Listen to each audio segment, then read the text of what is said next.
On a hot summer day in the summer of 1967, a young teenage girl checked herself into the Vancouver home for unwed mothers. 28 years later, as I was getting ready to move to Thailand, a letter came for me with her non-identifying information. And in it was a note for me, and it said the 3 things that she wanted for me. Number 1 was to be adopted to a Christian family. Number 2 was to be happy. And number 3 was to do good in the world.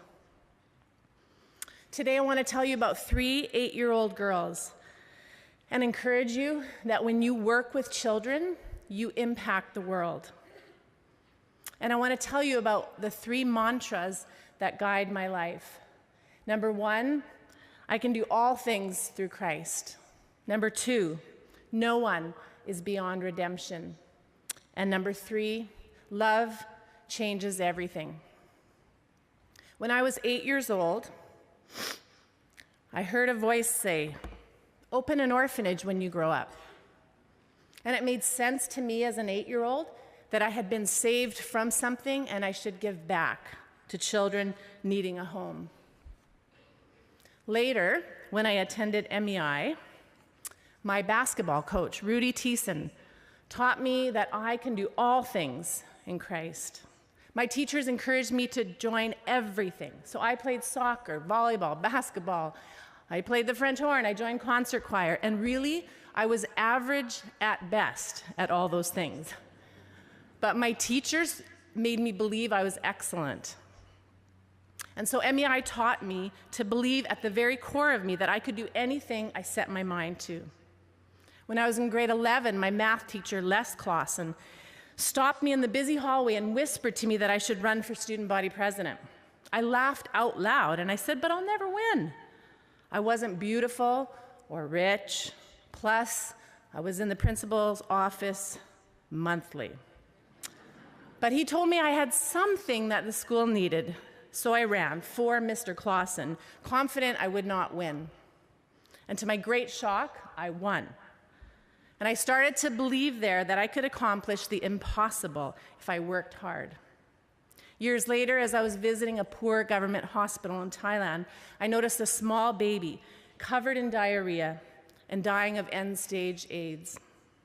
Her name was Jintana, and she had been stashed away in a corner, left to die. And again, I heard that same voice telling me to pick her up. And when I did, she immediately grabbed my hand and she started to stroke her cheek with my hand. And I asked the nurses if they could bathe her and if they could feed her. And I waited about 20 minutes. Nothing. I asked again. Nothing happened. Enraged, I went up to the top floor of the hospital to speak to the head of the hospital. He was away at lunch, so I wrote a long letter to him. And I explained about the lack of care she was getting, and I threatened to go to the newspaper. Later, my friend called me and said, "What did you do, Karen?"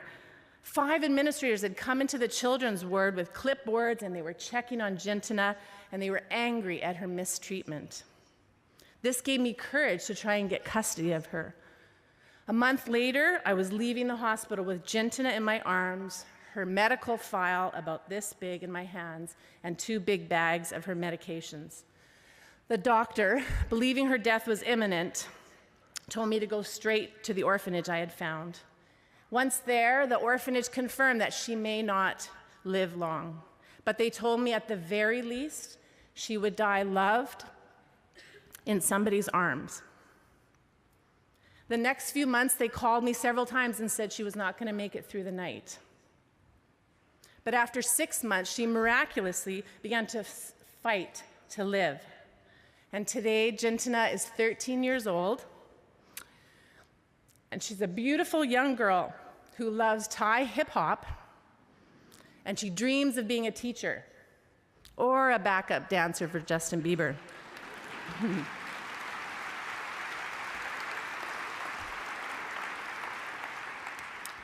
Jintana inspired me to open my orphanage for children with HIV.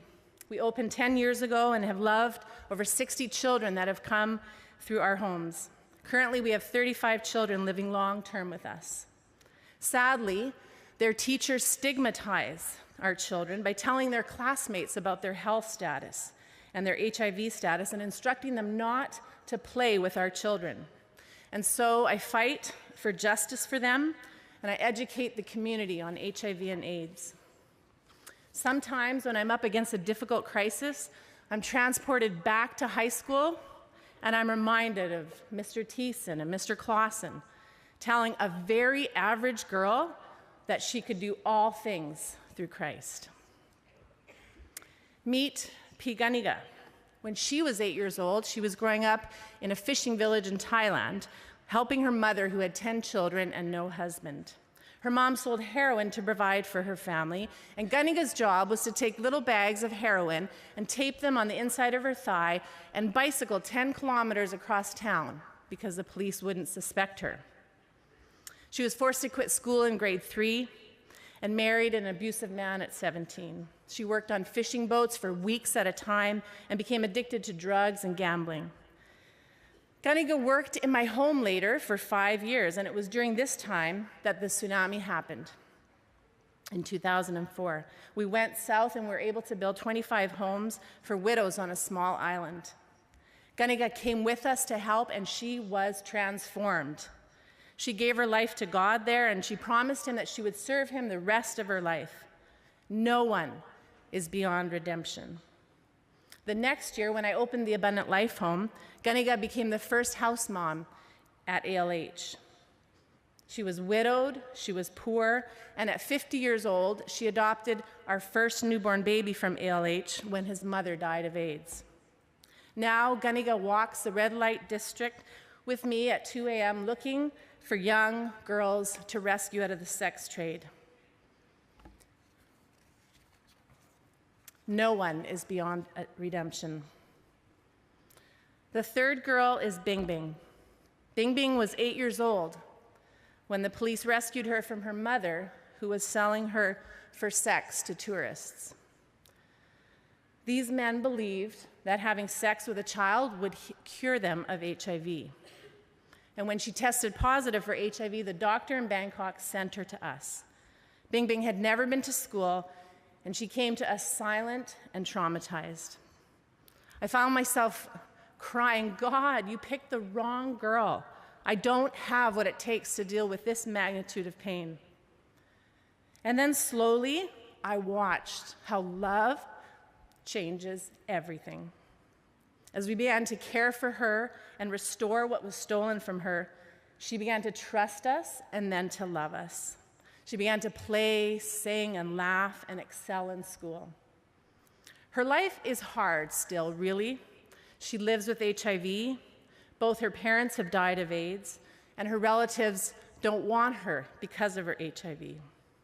But today, Bing Bing is thriving and wants to help other children, either by becoming a doctor and finding a cure for HIV, or becoming a social worker and helping children in crisis.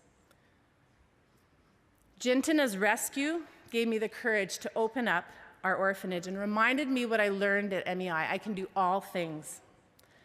Ganiga's story taught me that no one is beyond redemption. Bing Bing's healing convinced me that love changes everything. In closing, as you leave this conference and go back to your school, please be brave, do good in the world, and remember that love changes everything. Thank you.